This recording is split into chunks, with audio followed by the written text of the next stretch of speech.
Welcome back, everybody, to another episode of Comic Shop Talk on the Late Night Chat Network, your first stop for pop culture talk. I'm your host, Niko, and joining with me today, as always, my co-host, Chris. How you doing? Hey, not too bad. How are you? I'm good. I'd like to see you representing with the Hulkster shirt here today. Rest in peace to Hulk Hogan. And, man, it's been a brutal week for big celebrity deaths. Ozzy and even that guy from the Cosby Show, Malcolm Jamal Warner. Yeah, he died. So yeah, it's been a brutal week, man. But so yeah, rest in peace to all of them and their contributions to things, in our childhoods, really, for me. Yeah. So oh man. Yeah, the Ozzy thing though, at least I'm really glad he got to do that concert a couple of weeks ago. Did you see that? How he was able I heard about some of that stuff. Yeah, I was surprised how young he was, though. I thought that guy was a whole lot older. It's just the alcohol and everything else, I think. Yeah, I think when he was doing that Meet the Osborne show, I thought he was an old man there, but he was like, turns out he wasn't. Yeah, he must have been in his 50s at that time. Yeah, it's just all the drugs and alcohol and shit over the years, I guess, right? So, but make sure you're subscribed to the channel, everybody. Make sure this is our weekly comic book review show where we come, every week and we talk about comics that we've read and we rate and review them and give you our thoughts on them. Sometimes we get into comic book news as well. And there will be a solicitations video out there as well ahead of this video. I teased it last week, but for whatever reason, Marvel solicits never came out. Like they came out very late compared to everybody else this round. So that video got a little delayed, but make sure to tune in for that one. I think Chris has some thoughts apparently on some of the solicits that are going on right now. So there's actually also a lot of big comic book news that came out of San Diego Comic Con. Maybe if I can remember some things to mention later on in comic book news, we can get into it because there's been some announcements that they've been making, I think, in San Diego this weekend. So yeah, that might be why the Marvel solicitations were late, is because they wanted to announce some of the stuff at the San Diego Comic Con, I think. That's a good point, actually. Yeah, that makes sense because I think they started doing announcements on Thursday, so that is probably why they were delayed. There you go. This week we're going to be talking about the new comics that came out for the week of July 23rd, 2025. And spoiler warning, as always, be forewarned if you're worried about getting spoiled, you can always read your books and come back, check out the playlist. And I'm started to put the comic books that we talk about each episode in the description of the video as well. So check that out if you want to know what we talked about. All right, Chris. All right. Well, before we talk comics, I see your Blue Jay hat. They're kicking ass. Good to see. They sure are. Unfortunately, I went to a game the other day and they broke their 12 home streak against the Yankees. I was like, of course, this is the game I go to. I literally was there on Tuesday. They're Drake. Yeah, exactly. The Drake curse following me. No, but they're doing amazing. Yeah, absolutely. Yeah. So, keep it up. Go Jays, go. But yeah. All right, Chris. Anyways, let's talk comics. Let's talk comics. Cheers. Cheers. Cheers. All right. First up on the docket here today, another week and another issue of Gotham City Sirens, Unfit for Orbit #4. And it is 5 issues because this is a 5-week month. Great. Pick the best month for that. I want more. Yeah. Whatever. There's nothing going on here. I don't even know if it's fun to read anymore. No. But I'm in for 4 issues, so I'll see what happens. But whatever the Sparrow is, whatever, brainwashing people or taking control of them. Just craziness. Yeah, that's pretty much all. Whatever good things they were leading into, that seems to have gone out the window. Yeah, that's pretty much all that happened this issue. It's like Despero is, you're fighting him and yeah, they've come to it seems like they come to an end of that fight by the end of this, and then something happened to extend it into another issue here at the end. It looks like they took care of them, and then something else occurred, and they all kind of had to team up as they tend to do in these things. It's just it's a very basic storyline, and yeah, it's. I will say the art is good. I do like the art. I think the artist is doing a good job. Like you said, it may have not been as cheesecakey as maybe we were hoping for it to be with these characters, but I think Poison Ivy, the way she was drawn, she looked badass in this issue, and I don't know what's going on with this current Catwoman costume. I'm not really that big of a fan of that, but anyways, otherwise it was, it was whatever. It wasn't anything. Yeah. Basically, the art is the only thing that keep me coming back to this. So, but overall, I'd give this a 3.25. Same. Yep. And next up, we got Batman 161 here today. A book that's been, I think, delayed. It took a couple months for this issue to come out, if I'm not mistaken. But here we are, Batman Hush. Well, they can take their time with this. This isn't a story that's got me at the edge of my seat. I don't know what the heck's going on in this story. I don't know. Somehow he's this Jeff. Where is it? Joseph Loeb. Jeff Loeb. Yeah, Jeff Loeb.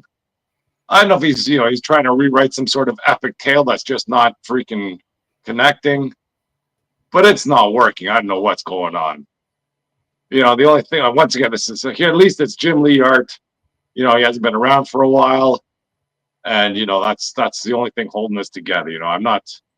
I don't think I was around or read much of Jeff Loeb's stuff. Supposedly, he does a lot of great stuff out there, but this is my first exposure to him. And it doesn't have me going looking up other stories or other arcs that he's done to read more of what he's got. But from what I understand, he does have some great stuff out there. Well, but I can't see it here. I would say that it's not even that it's great. I don't find a lot of his stuff to be that strong, but he has like a lot of like popular titles that they keep in print that people like. This is a sequel to Hush. Hush is one of the most popular Batman stories, like still like that sells, like that people enjoy. But I think, like you just pointed out, it's because of the fact that Jim Lee drew it. That has a lot to do with it. Yeah. I mean, the original Hush, I think, is better than this, but even that I have some issues with. Listen, he does fan servicey shit. Like this is like in Hush, it's basically like, let's look at all the characters in Batman's world, and it was drawn by Jim Lee. And for my money, it was at Jim Lee's peak. Jim Lee has never looked as good, I think, after the time he did Hush, as good as he was during that period. I'm a huge fan of him during that period. Obviously, all the older X-Men stuff too, Marvel stuff. But for my money, I think the best thing, like he was at the top of his game when he drew that. And, this issue, I think, because of the time maybe it took it to come out, this looked pretty good too, I will say. I think he was good in this issue, and there's like a lot of familiar classic Jim Lee Hush poses in this. Him just hunched on a gargoyle for no reason at one point. There's a lot of that kind of stuff. Again, this is just like fan servicey stuff where at the end they're like, oh, look, here's all of the Robins and everybody, all the Bat family, and like, I want you to draw the Joker, I want you to draw Bane. The story makes no friggin' sense. I don't know what the hell's going on with this story. I 100% agree with what you're saying, Chris. It's more for the Jim Lee showcase, if anything, than hopefully we've got some sort of big twist up his sleeve that's going to make this all make sense, but I don't see it. I will say I actually didn't mind this issue though in particular. Like it's it didn't help with the delay because the story was a little bit all over the place, and I don't think it has a very clear direction still. But for whatever reason, I think this is one of the stronger issues that we've gotten so far. And it may be because of some of the scenes that we had. I also did like the part where Batman was like, okay, well, look how I've done Gordon's family dirty over the years. And there's a reason why Batgirl would be pissed because he let the Joker go. And, because, he crippled her. He killed his wife. Like there's all this shit that you see in these scenes in this issue where you're like, yeah, this guy has done a lot to Gordon over and over again. And yet this guy, he's allowed to, but that's Batman, right? He'll give him the pass and, do what he does. Yeah, that's another crazy part of the story here. Like they got to put an end to this. Oh, I give you the pass or I'll let you out there. He's got to get him and freaking at least put him away and keep him away, like keep him locked up because all this, all this collateral damage that must have happened, in all of Joker's exploits. It must be like millions of people that he's freaking killed somehow. Yeah. And Batman, I can't do it. Get out of here. Right. So, but yeah, that's funny too. He's like Riddler. He's like, what the hell? At the end there when everyone shows up. So, anyways, what'd you give that? I want to give this more, but I can't. I'll give it 3.5. I'm actually going to give it more than you on this one. I didn't mind this issue. I'll give it 3.75. Overall, this has not been good, though. I want to make that clear. But between the Jim Lee art on this one and some of the story, I actually didn't mind this issue. But overall, it is a bit of a mess. Next up, we got DC versus Vampires World War V, number 11. One more to go. Yeah, I got the. Oh, nice. Yeah, take a look at that. Cover, but Supergirl there. Very nice. Yeah, and yeah, I'm still enjoying this world, and big things are happening every issue. And you know, from where this started, where it is now, who would have thought that the humans and the vampires would have to team up? And it looks like, you know, they're ready to put their differences aside to fight Darkseid. And then what's his name, Robin? Ooh, he just kills Barbara Gordon or whatever, the Vampire Queen. I thought that was great. Yeah, you know, it kind of rang true, let's say, and then, you know, then freaking just chaos ensues from that. And then you get Wonder Woman being appointed the new Vampire Queen, so that's a big deal, and looked like she's ready to throw down against the Darkseid crew. So I'm all for it, and let's see what happens. That this part was pretty crazy. I mean, we knew that he had it out for her this whole time, but I was still surprised because it happened during a time where they're like, let's all work together. This guy just takes it upon himself to do that. And then not only that, Alfred kills him. And that's a huge part of this. Like, Alfred, as the Green Lantern now, he basically was like, I raised this boy. I said I was going to protect him, so let me take care of that.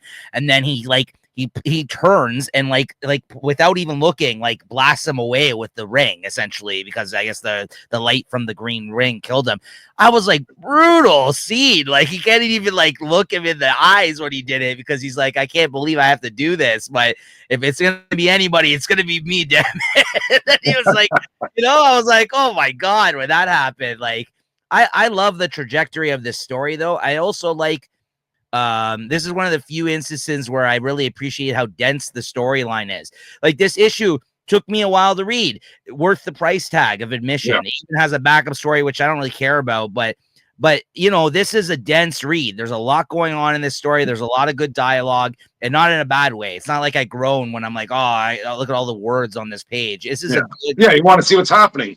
This is a good story they're telling. Yeah, I mean, I think it's going to go probably at least one more. I don't think we're going to get a conclusion next issue for this, quite frankly, but we'll see. Maybe we will. Otherwise, I think I would be okay with one more installment of this, honestly. If they take a year off or will come back later this year, I'd be all right with that if that's the case. This has been solid the whole way through. So, what'd you give this? Yeah, I give it a 4.25. I agree. For those moments that we just talked about, there were some strong moments in this one in particular. All right, next up we got New History of the DC Universe number 2. Yeah, I've just been reading this one online, and it's just a fun read, just to kind of see how everything pieces together. You know, there's no like earth-shattering new information. It's just kind of gives you an update of where everything is now and however they want this universe to be. So that's a fun read, kind of seeing wherever your favorite heroes kind of fit into the timeline. Yeah, we talked about the first issue and how it's like not really a story per se, but really just an explanation of where everybody's at. You know, so it's kind of hard to kind of rate it based off that. But that being said, I thought they got some really great artists in here on this issue to draw some of these layouts. I think the explanations were all really interesting. It's well done. It is a well done comic, and it is interesting. It's just, it's not like, you know, like I said, it's not necessarily a story so much as a retelling of where everybody is currently in the universe and what's going on with them, essentially, like, and more so like that than anything, right? And you know, and they've done one of these before in the past as well, so this is like, again, this is more like a new status quo.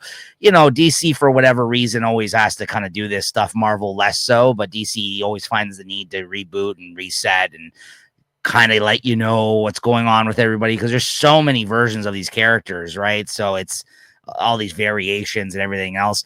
Maybe Marvel should do something like that at some point, because it's, but I don't think they care enough about like their history of their characters is a little bit different than DC's is in terms of like legacy type stuff. So I think they, I'm okay with it if they leave it as is. DC, whatever. It gets annoying sometimes, quite frankly, but this is, this was cool. I think it's a missed opportunity though to showcase some of their artists, because you can just have different artists, drawing, maybe some characters that they're famous for, because all it is just like little splash pages of all these heroes or villains even, and sort of like maybe one line about their history. And one thing that got to me is a lot of people got splashed by chemicals in DC. Yeah, the Flash. Yeah, a bunch of other people too. Yeah, that's the only takeaway from this is they could have had maybe some showcase some of their up and coming artists or some of their top talent. And get some eye candy, or at least something to look at while you're reading all this stuff. Well, this had Mike Allred on it. Mike Allred, I love his style. His kind of like throwbacky style looks more like old school, but more like pop art. There didn't one artist to do this whole thing. You just got put it out there. I need a page of these heroes drawn on it all together. That's true. Yeah, I mean, I feel like every issue it looks like I think it's been about 2 artists every issue. So these artists were Brad Walker and Michael Allred, which were different than the artists in the first issue. So, I mean, they are changing it up a bit, but you're right. There is an opportunity for like a lot of singular images by different artists, like they do in like anniversary issues. So, yeah, but I mean, I'm a big fan of Michael Allred, so I was happy to see him included in this. Absolutely. And Brad Walker did a good job too. There's some, look at this, like this Talia page. I thought like there's some really good images that he busted out in this too. So you can't forget. Like what if that page was done by Jorge Jimenez? Then you had a freaking page by Jim Lee. Then you got a page by, whoever else, or, Dan Mora. Then you got another one done by Bruno Redondo or whatever. That would have been killer stuff. Yeah. What would you give this? I give it a 3.75. It is a fun read. I agree. Yeah, 3.75. Next up, I got a couple here I read this week. Runaways #2. This is really good. This is with Rainbow Rowell, who we talked about a little while ago on the show. She did that She-Hulk series, and she wrote the last Runaways series. Of course, characters created by Brian K. Vaughan, but the last series that she wrote of Runaways, that was the first time I really read her stuff, and that was the main reason why I checked out She-Hulk, is because she was involved, because I loved her Runaways series. And this basically just kind of picks up where she kind of left off with some of the characters. She's bringing back some of the people that separated from the group from the end of her last series in this mini series, which is taking place during One World Under Doom. And the connection to to One World Under Doom and this team is that they actually have a Doom bot that that's become part of their team during her run. She had like a Doom bot that Victor Mancha, who's basically got Ultron in him, like he's part of all. He has like he's like a robot that was made from Ultron, like his basically like his son, almost kind of like son of Ultron, essentially. Like he's like a version of him, just like Wonder Woman and Vision and Wonder Man and Vision, and all of them are like connected, right, with Ultron. And so he basically took like this chip out of the Doombot's head, so he wasn't subservient to Doom anymore. So he just became part of the team, and he was a really fun character for her to write. And he was funny because he's always like going on about how he's Doom and this kind of type of stuff, but he wasn't evil. He was actually part of these guys' team and a fun character. So, but in this one, Doom's now basically trying to get all his Doom bots during this One World Under Doom. So he sent a bunch of Doom bots to go and collect this guy. So I guess he got he figured out that he was, he was out there somewhere, and they come to collect him. And, and that's basically when they go on the run here in this issue, as they tend to do, hence the name The Runaways. These kids are always on the run one place or another, and they go back to one of their old hideouts, essentially. Basically, all these kids' parents were bad guys, essentially, and then they got taken down, and then they just became all orphans, hence this Runaways thing. So they're all like children of people in the Marvel Universe that were bad guys. And instead, after they all got killed, they just basically took it upon themselves to become heroes. So they basically went to one of their old parents' hideouts in this issue to basically get away from like Doom that's like tracking them now. So that's kind of what happens in this. They reintroduced the character at the end of the last issue, and they did the same thing at the end of this issue. So it looks like the whole team's going to be back together by the next one. So good stuff. I liked it. It's enjoyable. Reminds me of her older series, like She Didn't Leave, and 3.75 out of 5 this week. Good stuff. Usagi Yojimbo 10,000 Plums #5. So this one, this ends this basically this chapter of Usagi, and for the last 2 issues he told like a little 2-parter story instead of like, I guess the first 3 issues of this 10,000 Plums were one story, and then these last 2 issues have been the 2-parter story in this arc. It's called Tabo. And in this issue, like, there's a bunch of people that found out like there's this thing that if it cries, it's like some holy like artifact that basically will cry a tear. It's almost like the tears of Jesus type of thing, where it's like a healing tear of some sort. So all these people in this town, there's like a sick kid and sick villagers and all this stuff. They all are staying awake, trying to stay awake and witness this tear fall from this artifact. So Usagi basically is there trying to, oversee things and see that maybe some, one of the people will get aid from this essentially, but you have to stay awake to witness it. If you fall asleep, you don't witness it, you can't get the tear that falls out of it. And they apparently all these villagers have been staying awake for like weeks or something, like waiting for this thing to happen. Like they're all like sleep deprived. So whatever happens in this issue, they're all waiting for this thing, that this miracle thing to happen. Whatever happens, they all end up falling asleep, except for this one guy who's basically on death's door. If he doesn't get the tear, he's going to die. And there's a kid there that couldn't walk, that he's the only one that witnesses the tear coming out of the statue. So he takes a handkerchief and wipes it up. And he's like, oh, fine, I'm saved, blah, blah, blah, this and that. And then he turns around and he sees all these people sleeping, and he sees the little kid. So he wraps the handkerchief. The next day he wakes up and the kid can walk again. And you find out that he wrapped it around his leg, and he was able to save the kid, but he ends up dying as a result. Like he just died. So he does a good deed for a kid in need, essentially. So it was like, a nice little heartwarming type of story. It wasn't bad. The thing that really got me was in the back of the issue, though. There's like this whole write-up that Stan Sakai did, saying that his brother just passed away, and that his brother was like somebody that was like, he was born mentally challenged, and he had all these like issues with him, like in his life, obviously, and he like how he overcame them, and like how he like did all these things in his life. It was like a really nice write-up by Stan Sakai, and like I was like, he's like, that's kind of why he wrote this story, as to like, he like dedicated to him. So I was like, okay, that's really nice. It actually had like a nice end to it as a result of me knowing the context behind it. So, I would have given this less, but knowing kind of what this story was to him, I'm going to give it a 4 out of 5. I thought it was pretty good. It was a nice kind of story at the end, and a nice little write-up that he did at the end of this issue. So yeah. And then Kea 28, not much to say here. As always, just a still good fantasy, fun adventure comic with good art by Wes Craig, who's going to be doing some stuff for DC next year. He's been working on some sort of secret project miniseries. So I'm looking forward to hear what that's all about. In this issue, like, they kind of finally came to terms with this guy that's been helping them out.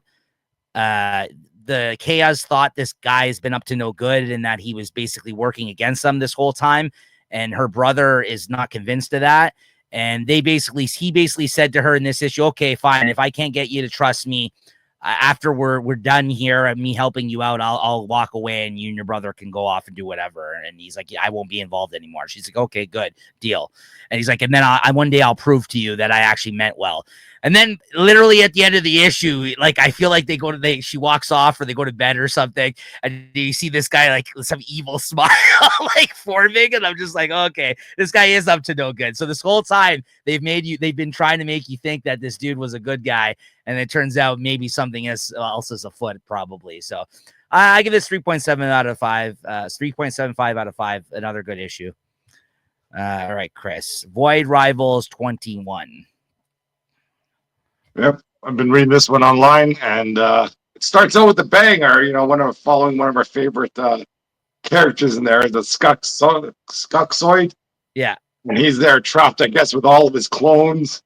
And, you know, basically they're just telling him, you know, hey, buddy, you know, just hang around. We don't do much here. We do what they tell us to do. And I guess the story is he might be the original Skuxoid. And he's not having any of that. And I guess a battle ensues between him and all the Skuxoids. They're all trying to put him in his place. And then it kind of moves on to the other stories of what's going on in those divided worlds, and it looks like both sides are gearing up for war. Got some stuff with Sola and Derek. I guess he gets his Handroid back, and we have Hot Rod and I forgot what the other Transformer is. Whatever the Jeep guy, they're out there battling, and it looks like things are coming to a head here. So like just big things happening here, just sort of out of the blue, where freaking got a full scale like civil war going on in this planet here, and you know, all our characters are right in the middle of it, except that Skuxoid. He's back on whatever prison he is, and he's talking, I guess, to the Prime Skuxoid, and you know, it doesn't really let you know what's happening there, but I think something big's going to happen with that too. So, looking forward to more. Yeah, fun book, and somehow I'm just as invested in the Skuxoid storyline as I am everything else that's happening in this comic. It's been great. I'm excited to see what Kirkman does with Transformers, because I think that if he jumps on that book, and he's already written this book, like he's going to be really starting to connect maybe what's happening across the titles when he comes on board in a couple of issues. But you know, overall, I think this is probably the strongest the Energon Universe books have been, like a year or two in at this point. They're pretty solid. I have really no complaints about any of the titles right now. Like at some points there were some that were better, like weaker than others, but I think they're all hitting right now. Personally, between this, G.I. Joe, and Transformers right now, it's been good, and I'm glad that they're sticking just to those titles for now. Like it's not, they're not expanding this into like freaking something else we can talk about later. All right, so what'd you give this issue? It's a 4, yeah, no problem. Same, yeah, 4 out of 5. Seasons number 6. Yeah, this is a crazy story here. Still, sometimes you think you know what's going on, and then you get an issue like this where you don't know what's going on at all. I know this is sort of like some Alice in Wonderland tale that's mixed with other drugs and not just LSD or something. She's roaming through there, and I don't know where she is, and her fish starts talking to her, and her fish is saving her. I don't know how this is playing out in her life, but I'm still down for it, it seems. Like it just came together at the end. You know, I thought this was kind of, I always think it's crazy. Like even those first issues when you just see her running around, just doing all those errands, you know, you think she's just whatever, you know, like some ditzy, you know, airhead. And maybe that's why, like all this stuff is going on and this is how it's playing out in her life. I don't know what's going on, but it's still a fun read. And now that you kind of have a feel for who the characters are and what's going on, you know, I think I might be able to enjoy it a bit more. Yeah, it is really good. This is definitely one of those weird, wacky, like in her head type of like, you know, trippy issues, essentially, with this, I don't know, jester or clown, whatever the hell this guy is, basically screwing with her. And yeah, you know, really touching on personal family stuff and, you know, getting in her head and screwing with her, it seems like, in this issue. And I don't know what the hell's going on. I mean, then at the end, you know, they come out and she's like, "Oh, we've only been gone for 2 seconds or something," and then but that carnival was like expanded exponentially. It's like, whoa, what's happening here? Yeah, that was the big reveal at the end here. Yeah, where she's like, yeah, it's like a whole. Yeah, they seem to be back in the real world, I guess, but who knows? Yeah, I'll flip to that page here. Yeah, so which the circus might have taken over the whole town now, right? So yeah, good stuff. It's still enjoyable. You know, but not knowing what's going on in a good way. I want to make that clear, where I'm just like, I need to really know what happens next, kind of thing, right? So yeah, it is good. What'd you give this? I got a 3.75. Yeah, I agree. Yeah, 3.75 out of 5. Wow. So yeah, we definitely have to go over some comic book news at the end of this episode. I just saw a piece of breaking news from San Diego. I'm not sure if you saw this prior to jumping on the air, but this is huge, especially for us on this show. So all right, we're gonna have to cover at least this at the end. Well, we've been picked up by Marvel. Yeah. This podcast is a Marvel podcast. I'm sorry. We have to say everything's great now, Chris. Sorry, we've been bought up. All right. So Exquisite Corpses number 3. Woo-wee, this one's a bloodbath. That's what I took away from this one. That story with is that Nurse Pete or something? He tags along with those paramedics, and of course they're kind of just chit chatting, and like his answers, they seem to make sense, but they're not quite right. And they finally get to the hospital, and hey, Pete? Where are you? And he's gone. And then they walk around that hospital, and freaking everybody is just toasted or mutilated. They're all dying on the floor. And then you see one scene where he's in the nursery with all the babies. I'm like, oh no, they can't do this. It might happen off panel, but I imagine it does. Yes. And then and then the other interesting stuff is all the background players. They're kind of joshing with each other, and kind of either threatening, and other people, oh, this is not how you play the game. And there's that one lady that's like, oh, I'm the way I play the game is different than you. I'm just here for the numbers. And I guess she has that Nurse Pete guy as her champion, what I know, or her villain, whatever you want to call him. And it seems like every time you get a kill, somehow that improves your status in whatever they're vying for. But then it goes back to that Nurse Pete, and I think he's lying on the ground there. And they kind of, oh, okay, it's not him. He's all covered in blood. And then one of the guys realized that all that blood is just fake, or not fake blood, but blood taken from the blood bank, and he just squirted all over himself to try and get these two. So, wow, this comic took a real, I guess it didn't take a turn. It just amped it up, and I can't imagine where they're going to go from here. And then 2 other of the killers that are like the contestants in this game apparently met each other, it looks like, on the dance floor somewhere, and looks like they liked each other. And then they go outside of the club, and all of a sudden both of their phones start beeping, and they realize that they're both actually people that are in this game, essentially working for these families, essentially these killers, right? So that was kind of an interesting reveal as well, I thought. I mean, Tynan's really good at a lot of this character work on the characters, and and he's really starting to connect all these people in this world right now, and character moments. And although I don't remember all the names of all the characters that's the only thing I want to say at the end, when you have the brackets and you see names crossed off, like I don't know who these people are on these brackets, so it's hard to appreciate the bracket there, but it's still fun to read. But to your point, the Nurse Pete part was the craziest part of this. Yeah, that did not end well here in this moment. Like you said, he's in the infirmary there. So I think he gets wiped out in this at the end too by those paramedics, right? He does, yeah. Well, this was the baby thing, yeah, because that was then when the blood bank thing happened. Yeah. He does take it out. Oh, but that was the other great part. The paramedic, basically has this actual personal conversation with his coworker there about who she is, because she was the one that was given the heads up to get out of the town at the start of this series by somebody. and basically he has this heart to heart with her. And then he kind of reveals during that time that he feels like he wants to be the hero, if you know what I mean? He's never really lived up to kind of that. And he actually saves her at the end of their, of his time. I mean, he gets acid put in his eye or something, and he gets killed essentially in this scene. Yeah. But he saves that girl, because he stabs that guy in the foot afterwards.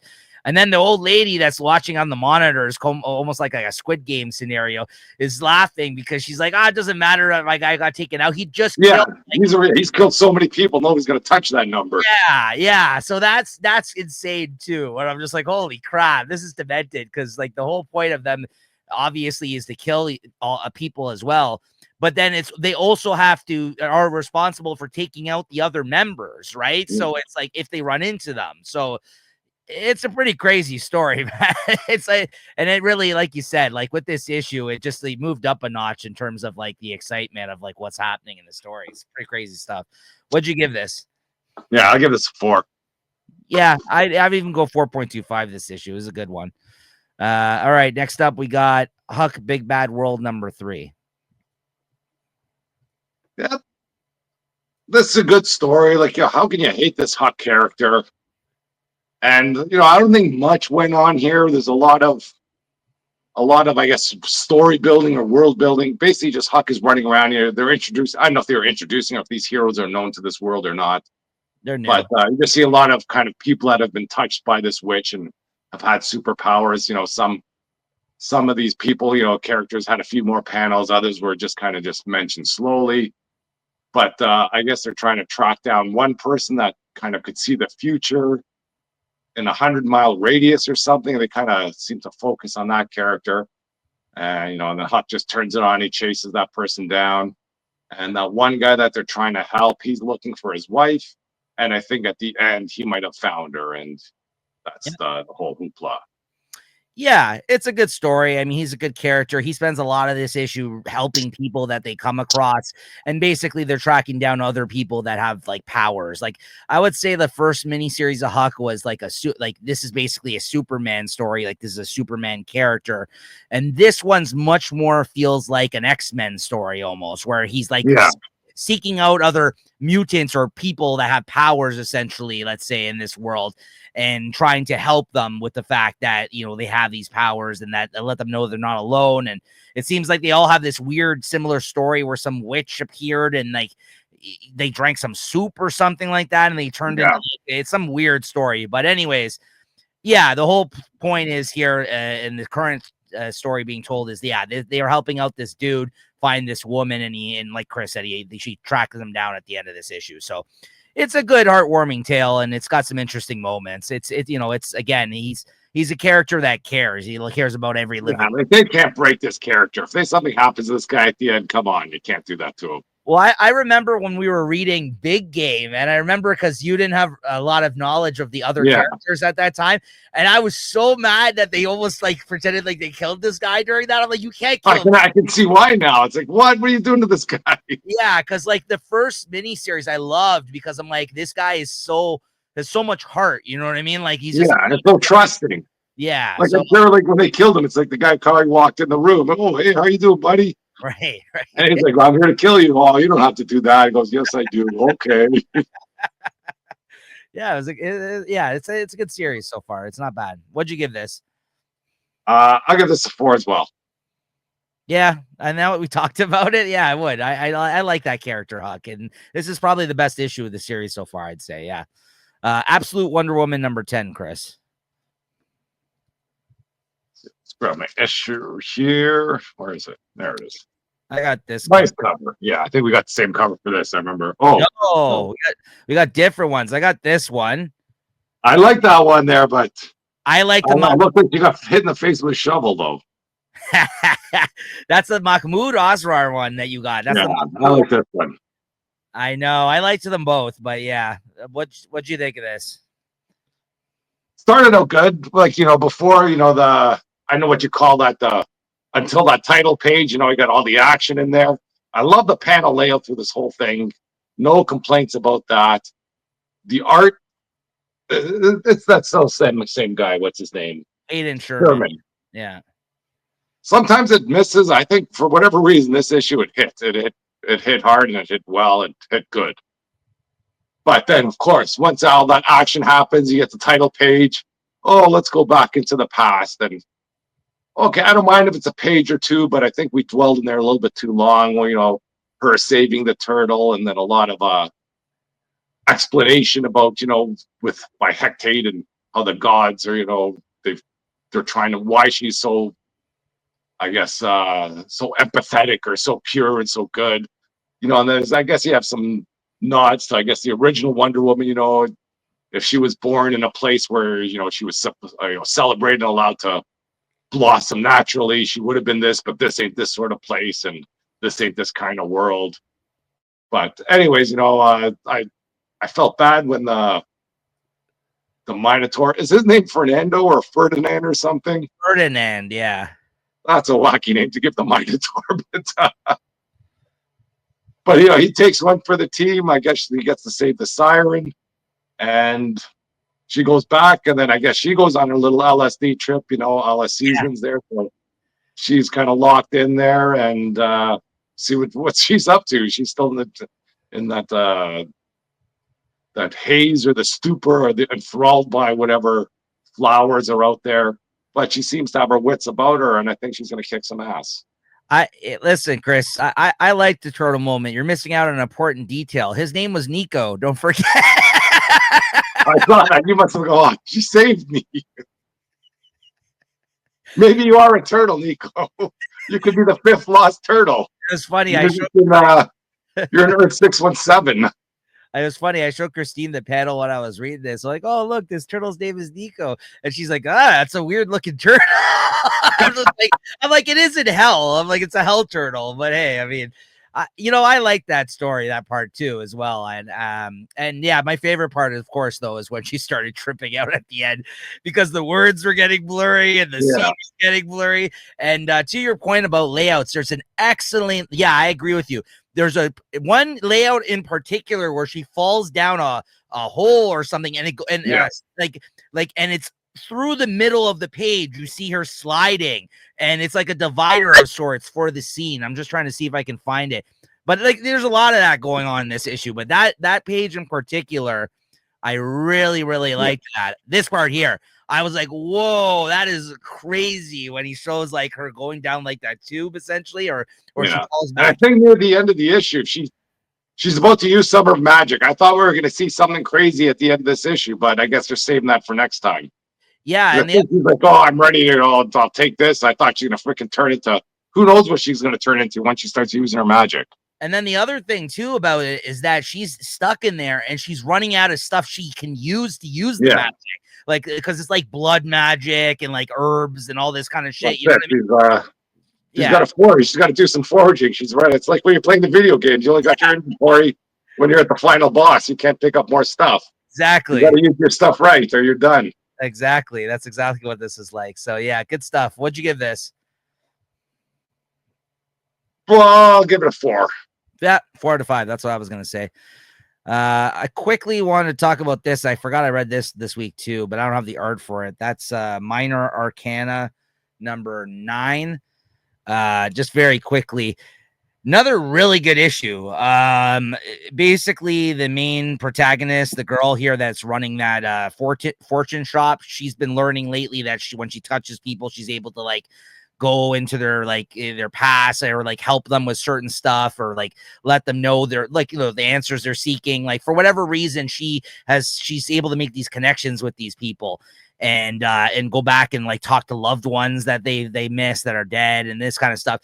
So, that's been happening along throughout the series.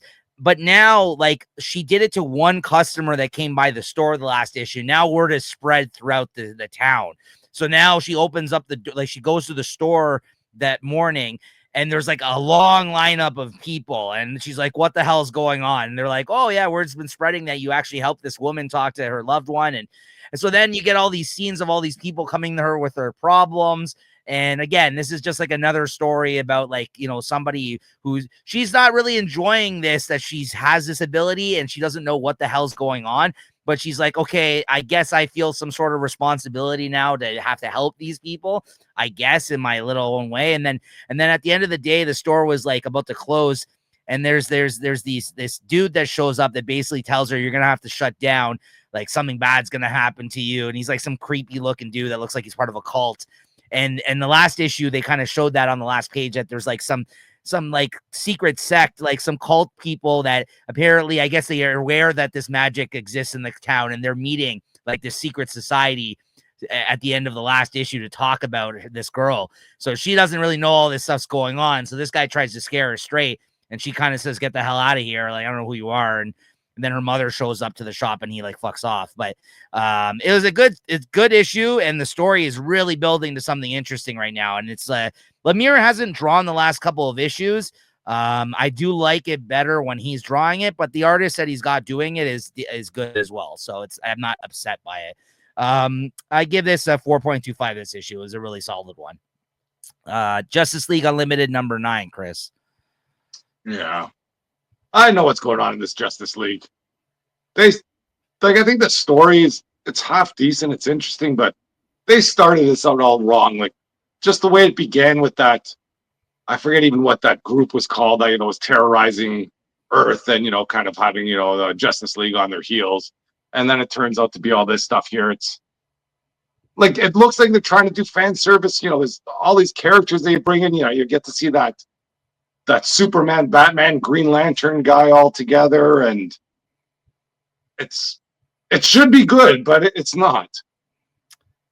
There's a lot going on. It's a lot of like gobbledygook comic book nonsense words type stuff that's going on. Like I when I read this, I'm like, boy, I don't know how I'm gonna explain this unless on the show. Yeah, don't bother. Yeah, it's all these multiversal characters are all sort of trapped on the Justice Tower. The time trap. I don't even know who they're fighting now anymore, but the Time Trapper shows up, who's also in Superman right now, like the Doomsday character. And they said basically the fallout of whatever happened with Grodd in this crossover event that they just had is eating away at the actual universe itself somehow now. Like whatever. Yeah, the longer you're out of time, the more. Yeah. The more, the time is going to try and fix it on its own way or ease it up or something. I don't know. Like big idea type stuff going on where I'm like, ultimately, at the end of the day, like I don't like, and then everything's gonna be fine. And then they get to the end of this issue and they're doing that thing again that you said they were referencing. They screwed up and didn't notice something about the League. We were talking about this or something. Is this the same thing with the moment that got misplaced in the other comic we were talking about, Chris? Basically, Batman confronts Superman, or Batman and Wonder Woman confronts Superman at the end of this issue, and they're like, "There's something huge we overlooked when we started this new version of the Justice League," and like it's like this foreboding like moment where he's like, "Uh-oh, like what?" And they're like, find out next time. That's basically right. So I don't know. It was a lot. And I don't honestly feel like it was that satisfactory to read. No. By the end of it, it was just like, okay, that's a thing. I'm like, sure. Like they're getting lost in these mini events. Because this is what the We Are Yesterday's event or something. Yeah. And then I guess we'll talk about when we get to Superman. He's got some sort of event starting up, it looks like. We're gonna talk about that book next, actually. So there you go. It makes sense to talk about that here, I feel like. What'd you give this? I give it a 3.5. Yeah, well, that's the thing. Mora's, it looks good. It's just bogged down. It's a lot going on. Much. It's a lot going on. Yeah. Superman 28. Speaking of Superman.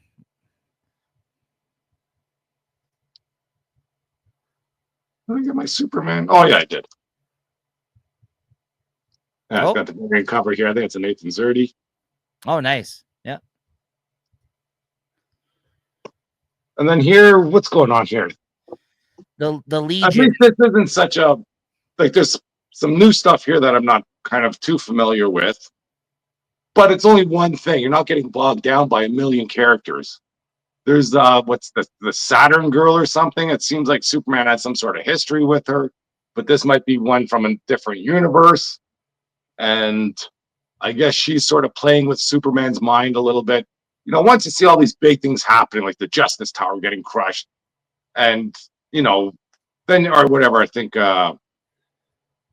his mother is sort of in trouble. Then this can't be real. Like this isn't happening, and of course it wasn't. So it's a bit of a red herring there. If you're gonna try and fool us into thinking something is happening, maybe don't freaking grasp at the stars. You can do something a little more subtle where you think, oh, maybe this is happening. This could actually happen. But you're crushing and killing, main event characters in the DCU. Of course, it's not happening for real. But anyways, I guess he defeats that, or his mind power is enough to overcome that enthrallment, whatever you want to call it. And he goes on there, and just there's more of these. I don't know. Is that the Legion of Darkseid or whatever that they are? They're still out there, and they seem to be pretty powerful. And it looks like they're doing something. And then I forget who takes them into that pocket universe. And the big reveal is this Superman Prime. Superboy Prime. Or Superboy Prime, and Yeah. supposedly an ass. So who knows? Maybe it'll be good. So like I don't know too much about the Legion, but basically the Legion are a group from the future that Superman in the past has actually, teamed up with in the older comics a lot. So, but this version of the Legion that shows up in this apparently hold allegiance to Darkseid, and that's like the big twist here, because the version of Saturn Girl that showed up here is not the Saturn Girl that he knows, and they're all adorning this like Darkseid. They all got that Omega thing on them. Right. So that's the big, difference here from like the regular Legion, whatever version of the Legion this is. And then I believe, if I'm not mistaken, the Superboy Prime, he used to be he used to be part of the Legion as well, like in the future, like essentially, if I'm not, that I might be mistaken about, but I think that's the deal there, because there was a moment there in the past, there was a whole series called Superboy and the Legion of Superheroes. So maybe that's what they're going for here, but it was interesting. This was a lot better to follow than whatever the hell is going on in Justice League. Yeah, this was like they eased you in, not like here's a bunch of information about what's going on with the universe, and this is like the epilogue of the event. I was just like, why is this happening here? Like, right? Like I thought, like an epilogue should tie everything together. Okay, this is what happened. That epilogue just made things even more confusing. Yeah. But this was cool. And then they even have like a very comic booky thing where in the bubble, he's just like, yeah, see you guys next time. He's like, you're going to find out what's going on here. I was just like, okay, that's kind of fun. I like that. Yeah. So good stuff. What'd you give this? Good. So I'll give it a 3.75. I agree. 3.75 out of 5. And then next up, we got West Coast Avengers #9 as we get into our final Marvel books here. Yeah, West Coast Avengers, good stuff. I think this is like this might be a comic a lot of people are sleeping on. I think it's coming together here. I thought the art here was great. Ultron is looking freaking awesome. Like, especially just having that one Ultron with the A or the Avengers A on, just so you know who he is. I think that's, it helps the reader out a lot. And I just didn't like how everybody just sort of showed up, like Firestar out of the blue. Like, she's been in rehab. You haven't heard anything about her. And she just mentally felt that these guys are in trouble and just decided to break out of her rehab and show up there at I don't want to even say the nick of time, but the team does, the teams have been beaten down and now they're coming back together. And I got to say, the Avengers, having that Avengers assembled, they don't use it enough, or they use it all the time, but it has its impact, let's say, which I can say, for the X-Men, where they say, to me, my X-Men, that is the cheesiest line ever. They got to get rid of that. I don't know how that has become some sort of iconic line. That's brutal. But Avengers Assemble, that gives me chills all the time. And I think they used it the best way they ever used it was in the Marvel movies, where they teased them saying that so many times. But when they finally did say it, it freaking mattered. I get chills even just thinking about that now. Because that was years worth of movies. Yeah, years worth of freaking of getting anticipation. Yeah, of getting to that point, seeing them actually assembling together. Finally. Yeah, and when it wasn't just a team; it was freaking every hero that's been out there. Yeah. I really liked the Wonder Woman moment. Yeah, the Wonder. You stole okay, I'll tell you. Some guy at a movie theater's clothes or whatever, or a waiter or whatever the hell he was. Oh man, yeah, it was like a restaurant. Yeah, it was like a waiter or something at a restaurant's clothes that he took. That was great. Yeah. That was funny. I've struggled with the artist on this series. It's not my favorite, but I will agree that this issue looked good and it's grown on me a bit. It's not my favorite style, this artist, but it's kind of sort of got like a bit of like a manga influence in some places, I find. I don't know, which I don't mind normally, but I just haven't loved this artist or this series. I've struggled with this series, but I think it's finally found its legs the last few issues. And I feel like every time I read it, I do end up enjoying it. So it's not a bad series whatsoever. It's just, it started rough, but then like, I feel like this whole Ultron, Church of Ultron storyline stuff has been really good. and like all these followers now, like the humans that have like been they're like part cyborg, part human. They've all like formed into Ultron at the end, which is pretty crazy. And you see like people's faces like popping. Yeah. And then even that Ultron has some sort of, I don't want to say a good Ultron, but like, another Ultron on him kind of, hey buddy, stop this stuff. And he's like, shut up. Yeah, Ultron's kick ass. Because the Avengers Ultron, when he shows up, he's talking to him. He's like, hey, cut this out. He's like, hey, you let him go. Whatever. Yeah. And then there's a whole scene with Tony actually apologizing to Ultron in this issue. Like the one that's on the team saying like, okay, well now you're finally an Avenger. I trust you now. Because he put a fail safe essentially in his body. You're not really an Avenger until I've disappointed you. And which is true. I mean, that's Tony, right? So yeah, as an extension of Duggan's Iron Man series, which we were really big fans of, this is not bad. You still get some moments with him, but it's not as good as obviously that series was, but it's not bad. It's not a bad follow-up seeing him with this team. I think it's an interesting story. It's definitely not your regular Avengers book. I'll say that. Yeah.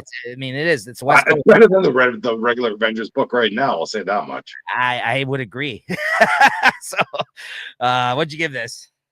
I'll give it a 3.75. Yeah, it's 3.75 out of 5. And then we got Emma Frost, the White Queen #2. I got 2 covers here. I got that one, the David Nakayama one, and then I got the Jenny Frison variant here, which I like as well. Not bad. Yeah, unfortunately, I think my LCS has been stuck in a lurch there with the Diamond dropping Marvel, and by the time they can get stuff in, so I didn't get any Marvel comics this week. But this Emma Frost stuff, I can't even remember if I read this. I think I did. This story, it's serviceable, let's say, but I don't know. It's not. It's there for the covers, Unfortunately, like every other sort of X-Men tie-in that's come out lately, you're getting it for the covers. Yeah, and it's an okay read, but it's nothing to write home about. Yeah, you hit the nail on the head. Serviceable. It's not exciting me whatsoever. The only thing that's really exciting me in any way is the covers for this. Yeah, and it's only the covers, So yeah, you might hear us talk about it slightly on the show. Maybe not get into them too much, but we'll be showing off the covers because I've still been buying them. But otherwise, it's not a bad story. To be honest, I did think this issue was better than the first issue. I'll give it that. It had some possibly interesting things going on that might lead to something interesting for the character in this story, but I don't think anything that's going to be like groundbreaking whatsoever. And that's not the point of these miniseries, it seems like. I don't know why they're doing these things. I think this was supposed to be when she was back, let's say, as a villain, I imagine, right? Yep.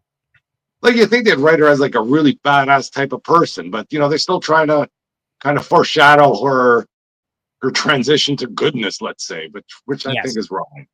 Yeah, there's like a mole essentially in the Hellfire Club that she's trying to seek out in this, but then it turns out like you find out who that is at the end of the issue. It's basically her assistant who's been helping her, that she's been trying to give advice and mentor. Yeah. And the assistant basically is on the phone with another one of the Black Queen or whatever of the Hellfire Club at the end, one of the other members here. And she basically is like, you see this scene there. And she's like, thank you for giving me this information. She's like moving a piece on the chessboard. Like they're trying to take out Emma, essentially, is what's going on, it seems like. So they're trying to blame this on her. What'd you give this? Yeah, 3.5. Yep, 3.5 out of 5. And then it got Storm #10, which I'm happy to say isn't over yet. I thought maybe they might be wrapping this one up, but it's a good thing it's not been as of yet. I think this has been a good series overall. What do you think of this issue, though? Once again, this was one of the last comics I read. I just read this online. I kind of made an effort to read it because, although it doesn't excite me, but the issues are always good. And I wasn't sure that this was Bishop here in the beginning, but just seeing him back in play, I thought, I was looking forward to that. I don't think he had a big role in here. And, where she ends up, I have no idea, why they got teleported to this big freaking slug or whatever that's floating out in there. Some nice banter between whoever she was with there. I didn't even know who was there because everybody's in spacesuits. But somebody, somebody's kind of back there. The straight man, I guess, is in there, and talking between Storm and Maggot, and I guess they're out there for 3 days for Maggot to consume whatever that thing was that's out there. And then it all does come together near the end where I don't know who she was fighting, but it seems to be somebody powerful. And then that Maggot came out and freaking knocked them out because I guess eating all that space, I don't know, flesh gave him power. And something that seemed to be ripped out of that infinite the infinite crisis or whatever, the cartoon where when they bend reality and somebody walks out and like kind of tears time and rips through that. That's what that reminded me of there near the end. And I guess she's looking for eternity, but it's still like it was a good issue. It kept my interest all the way through. I think Eternity's sister or something shows up at the end and asks where her brother is, and this story has really gone places since Storm has got godlike powers in this. Like it's been a strange story, but enjoyable the whole way through, and it's had really good art as well. So I mean, I got nothing bad really to say about this. It still keeps me coming back for more every issue, and I never know what to expect in this series. So that's the best thing I can say about this. These solo adventures of Storm have been the best example of these series, as we've said many times on the show here, that they've come out with, and the strongest X-Men book, if not one of, right? That's been coming out. So yeah, this whole thing was interesting too. They got like a voodoo doll thing going on. Galactus and Silver Surfer Black are in there. I don't know how freaking Silver Surfer Galactus even enter this story, but whatever. Yeah, and this is the part you said, like she's like ripping open time and being like, hey, where the hell's my brother? So good stuff. What'd you give this? I got a 3.75 as well. It's good stuff. Same. Yep. And then finally this week we got Amazing Spider-Man number 8. I got 2 covers for this one. Chris, it's too bad you missed out on these because I know that some of these you probably good ones. Got the Jeff DeCal, nice one. Black Cat, and then the Gabriel Delato. Oof, that's a nice one. Yeah, that's almost like the Todd McFarlane homage, but not really. It's a nice one. I actually don't always like his covers, but I like this one. That's a nice one. But what'd you think of this? I don't know. Spider-Man's growing on me. It's doing well, I think. And the best thing they did in this comic was have a different artist draw the Mary Jane, whatever interlude. And they still kept the same tone from the all new Venom. It's that Paul character. I thought, okay, well, now that someone else is going to write him, they'll make change the tone of what they had, where he's not a goofball and Dylan's not banging on him and all that stuff. And even just one line she says, it gives you hope for everything, where she's just kind of looking out the window, pining about Peter, wondering where he's at. But otherwise, even the stuff with JR, no complaints there. This Hellgate character, I don't know what he's all about, but it looks like he's going to be more than just some, generic one and done villain. I guess they got some plans for what he's going to bring to Spider-Man's world, because it looks like he's there to try and test them or teach them or learn something from them. I don't know what's going on, but I'm still interested for it. But like I say, when it does get to that Mary Jane page, at least they, they give you something to look at there for a bit, and sort of teasing an encounter between them, which is building some hype for the story. And I thought this might happen in Venom, but maybe it's going to happen here. So I'm looking forward to more. Yeah, I got nothing to add to what you just said. Yeah, I honestly, I agree with everything you said, and it has been enjoyable and it has been growing on me. And yeah, Todd Knock drew the scenes that were the Mary Jane scenes in this. And I like that they're connecting, the all new Venom in this a little bit in that sense, because, that book does feel very much like a Spider-Man book. Obviously, I mean, it is with Mary Jane and it's Venom and everything else, but the tone of it, I think is like feels more. The only thing that threw me off is this character showing up. I don't know what the hell that was. This Captain Kinsogi or whatever. Oh yeah. I don't know. Yeah. I don't know what that's about. Like, I imagine that's a new character. I don't remember him from anything else. No, so that one I just didn't know who that was. Seems to be out of the blue and useless, but maybe that'll bring something back. Who knows? Yeah, but I liked how they're connecting these two books, like you mentioned as well. Yeah. So yeah, good stuff. I'm liking it. It is definitely a grower. If not Well, it reminds me of back in the day, like when I was reading, when they had Web of Spider-Man, the Spectacular Spider-Man, and Amazing Spider-Man. They wouldn't cross over all the time, but when they did cross over, it would be, a pretty big event. Right. And it's like right now, Spider-Man has nothing really to cross over into. Hopefully, with the all new Venom, the way it played out, it might be able to cross over with that every once in a while. You're right, because I remember back in the day too, I would read like an issue of Web of Spider-Man, and then I picked up an issue one time, and it was like, this issue's about MJ's model career, and I'll be like, what? Yeah. Like, what's going on? It'd be like the Web of Spider-Man seemed to be more like of Peter Parker, like his life outside of being Spider-Man, it seemed like, and then Amazing Spider-Man would be more of like, like the fantastical kind of adventures of Spider-Man. Yeah, but when they did want to put a story together, they could get all of them involved. Like that's where I see those editors in chief, really doing something. Where now it's all they do is freaking, oh, can we make this good? No. Let's just make it bad. Yeah, people are buying it anyway. Don't use the good stories yet. Yeah. Wait till it really tanks before we'll put in a good story. Yeah, very much so. Yeah, they're still eating the gruel. Don't worry. We don't need to give them steak yet. What'd you give this? Well, in Spider-Man terms, this is like a very high number, but in regular comic term, I'll give it a 3.75. It's good. Yeah, 3.75 out of 5. Yeah, I agree. All right, that's going to do it for the books we read that we wanted to talk about this week. Quickly, though, I did want to share this comic book news. In the news here, something came up on my phone here while we've been recording. I guess that was reported just over an hour ago now at San Diego Comic-Con. Now, this is something that Chris actually brought up on the show before that was previously a rumor, but this is now being confirmed. And I'm very sad to announce that they have confirmed that Jonathan Hickman is done with Ultimate Spider-Man on issue 24. Yes. So who knows? Maybe Donnie's out there. So it says the finale promises a powerful send-off for Peter Parker's multi-generational family saga, touching the lives of Mary Jane, Richard, May, Uncle Ben, Gwen Stacy, and Harry Osborn. But if this is true, which I like to believe it is, I have hope for this ending, because he says this was everything that I pitched originally. Hickman said it's been really nice to execute the plan, and fans of the Ultimate Universe are going to love it. So this has been one of our favorite books for the last couple of years of doing this show, guys. So as saddened as I am to hear that, I'm glad that it sounds like he's ending it on his terms, and we have at least this book to talk about to the end of the year, Chris, when it comes to the Comic Shop Talk Awards. So I mean, this has been a great series. What more can I say? Case is out there. He's talking. He's chatting. We'll see.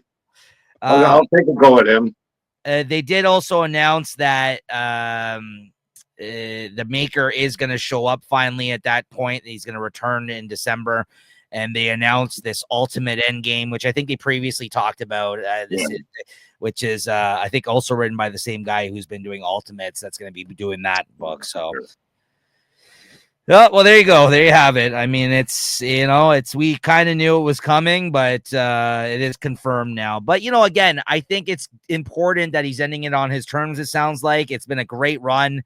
It hasn't stumbled at all throughout. And, 2 years of a book with Hickman on it for Spider-Man, I was really happy with that. So, I mean, it's been great. So you're going to be sad to see it go, though. But you can't go on forever, right? So he better freaking crank it up these next freaking couple issues.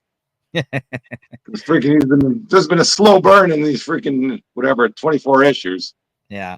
These freaking better be rockets in these last issues here. There you go, Hickman. You heard it from Chris here first. Step it up. All right. So what are you looking forward to checking out next week, Chris? Small week. I think it's July 23rd, is that it? Or no, 28th, sorry. Yeah. Jesus Christ. No, 31st. 30th. Sorry. There we go. July 30th. Oh, July 30th. There we go. Yeah. What the heck's going on? I'm saying Ultimate Spider-Man was last week. There was no Ultimate Spider-Man this week, right? No. Is it next week? I don't know. Anyways, on my July 30th, I got Ultimates 14. I think I'm only reading that. Spider-Man Wolverine 3. I hope that comes out. I hope I get it. If I don't, I might have to give you a call there and see if you can hook me up. Yeah. Oof. I know the Spider-Man versus the Sinner 16. I'll probably read that. And bring on the bad guys. I don't know. So yeah, so not much for Marvel. And for DC, even less for DC. It's a 5th week, right? So there's not much. I know there's this Justice League Dark Tomorrow special #1. I didn't buy it, but I guess I'll probably read it. Got to find something. And this DC Californication. Yeah. I know there's some nice covers for that, but I held off. And whatever, Gotham City Sirens, might as well freaking put myself out of my misery and figure out what's going on with that. And let's see what if Image got anything good for us. Oh, I forgot about Geiger. Geiger was this week. Oh shit! You want to talk about it? I didn't read it. I didn't get a hold of a copy to read. So you want? Yeah, Geiger was good. I thought they're going to drop off all those characters, but they're all back in there, and they have to flee their town. It's good stuff. Geiger, love Geiger. Oh, Hyde Street's out next week. Ooh, that's about it too. Oh, maybe it's a small week. Yeah, I'm getting really grasping at straws here. I mean, like I think I've been gone for a couple of issues. Maybe I'll read Long Halloween, Last Halloween. Who knows? There is, there you go, nice one. There is that special, the Californication Love, the Gotham City Sirens. These are all things I didn't pick up, but I might just read for the show. Justice League Dark Tomorrow special. Yeah, not much. That's it for DC. Nothing from Dark Horse. Image. I would also read Hyde Street, like Chris is saying. Anything from IDW here? No Ninja Turtles. Yeah, I think just Hyde Street if that comes out here. I actually don't even have Hyde Street on my list, Chris. I don't know which one you're looking at. Okay, maybe not then. Maybe not. It's hard to tell now with the solicits. Yeah, they're all over the place. Oh yeah, I don't even see Hyde Street here. Marvel. No, I don't think I'll be checking out Bring on the Bad Guys. You know what? Why not? Gods, One World Under Doom. It's a one shot. I'll probably read that. That's a tie-in with the Gods characters. I don't know. I wonder if Hickman's writing that one. And then you got Spider-Man and Wolverine. I can tell you right now, that's probably going to be the pick of the week next week. Spider-Man versus the Sinister 16. I will check that out as well. Maybe Thing #3, even though I said I probably won't read more because, again, small week. Ultimates 14. Yeah, that's about it. It's not much. Not much. It's a 5th week, which, rarely happens. But because of that, they have to kind of spread all their titles out across 5 weeks as opposed to 4. And it gets a little thin on some weeks, unfortunately. So that's what's going to happen next week, guys. So make sure to check out our solicitations video that will be coming out, though. Those are always good. We're going to be talking about the new books coming out for October 2025. And check that out. All right, Chris, your favorite book of the week? I'm gonna have to give it to DC versus Vampires. Big stuff going on in there.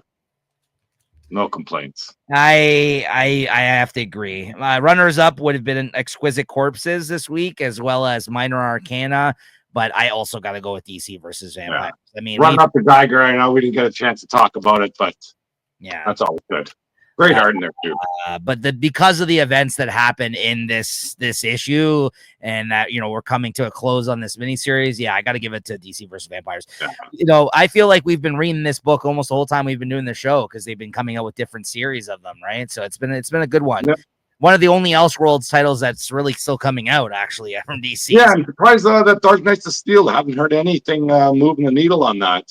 Yeah, that's too bad. I like that title a lot too. That was our other favorite one. They left that in a good place. Yeah. So, all right, that's gonna do it for this episode, everyone. We'll see you guys next week, and make sure to like and subscribe. And we'll see you then. Thanks, Chris. All right, thank you.